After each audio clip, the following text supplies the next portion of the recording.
A inteligência artificial já está escrevendo código, preparando contratos e até ajudando a diagnosticar doenças. Essa nova realidade, claro, gera uma certa ansiedade, um frio na barriga e levanta uma pergunta que todo mundo está se fazendo sobre o futuro das nossas carreiras. Essa é a pergunta de $1 milhão, né? É a mesma coisa que pessoas como a Daniela Modei, cofundadora da Anthropic, ouvem o tempo todo. E a resposta deles, olha, pode surpreender, porque vai totalmente contra o que a gente imaginaria.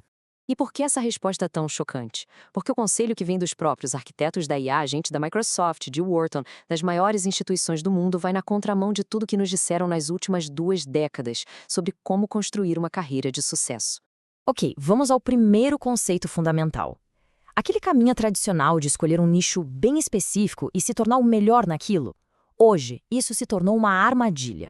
A lógica, como aponta o Ethan Mollick, de Wharton, é simples e, de certa forma, brutal. Funções que se resumem a uma única tarefa que se repete, tipo redator de e-mails para empresas, são as primeiras na fila da automação. A era de se aprofundar em uma única habilidade técnica, pelo visto, está chegando ao fim. Então, se a hiperespecialização é um risco, onde é que está a segurança? A resposta é em se tornar um generalista, uma pessoa com múltiplas facetas. Mas calma aí, o que isso significa na prática? Vamos pensar num médico. Muita gente assume que o trabalho principal dele é diagnosticar doenças. Mas, na real, isso é só a pontinha do iceberg. Um bom médico é um conjunto de várias habilidades. Precisa de inteligência emocional para acalmar um paciente ansioso, de liderança para gerenciar a equipe, de uma comunicação afiada para lidar com a família. A IA pode até ser melhor no diagnóstico puro um dia, mas ela não consegue substituir essa combinação tão complexa de competências humanas. Isso nos leva para uma nova equação de carreira. O objetivo não é mais ser o número 1 do mundo em uma única coisa. O novo objetivo é ser a única pessoa que combina, de um jeito único, umas 3 habilidades em que se é razoavelmente bom. É essa combinação que cria uma carreira à prova de automação. Mas não é só sobre combinar habilidades. Existe uma outra barreira, uma que a IA simplesmente não pode cruzar. Por natureza, uma máquina não consegue fazer algo que é essencialmente humano: assumir a responsabilidade. Como disse a Jamie Tivan, cientista-chefe da Microsoft, a IA é ótima em gerar conselhos, mas não pode assumir a responsabilidade. Pensa bem, no mundo inundado de conteúdo feito por IA, a responsabilidade de uma pessoa se torna o produto mais raro e valioso de todos. Alguém, no fim do dia, tem que botar o próprio nome na reta. A dinâmica é sempre a mesma. A IA pode até redigir a petição, mas é o advogado que precisa assinar embaixo. A IA pode auditar as finanças, mas é o contador que tem que certificar. É por isso que os filhos da Jamie Tivan estão estudando contabilidade e direito.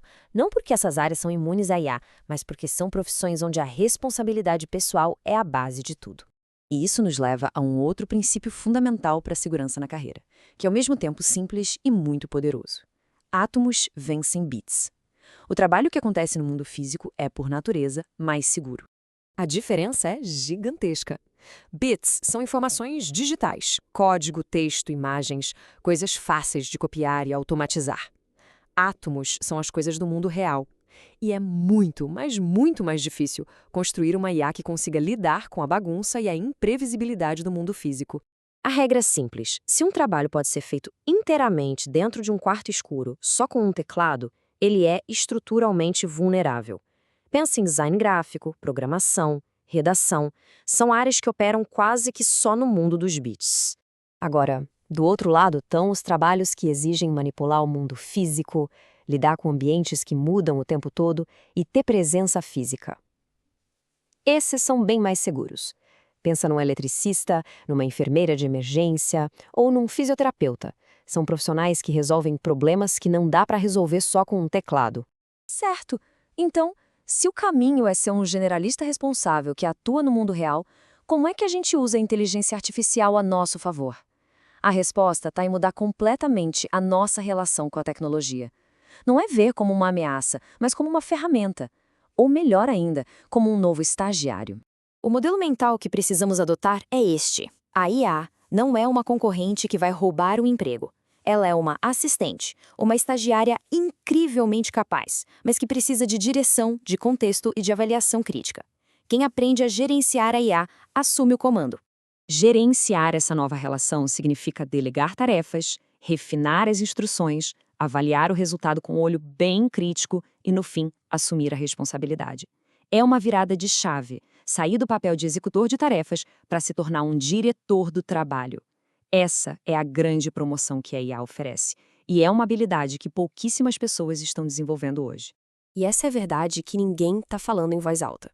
A IA está automatizando as tarefas mais chatas e repetitivas, nos promovendo para funções que exigem tomada de decisão de verdade, responsabilidade de verdade e conexão humana de verdade. No final das contas, o futuro não pertence aos melhores programadores.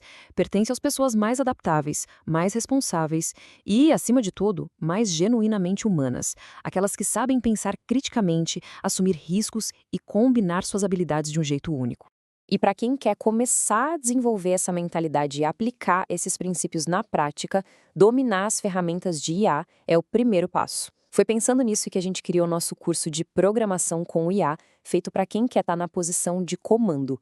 O link para saber mais está aqui na descrição.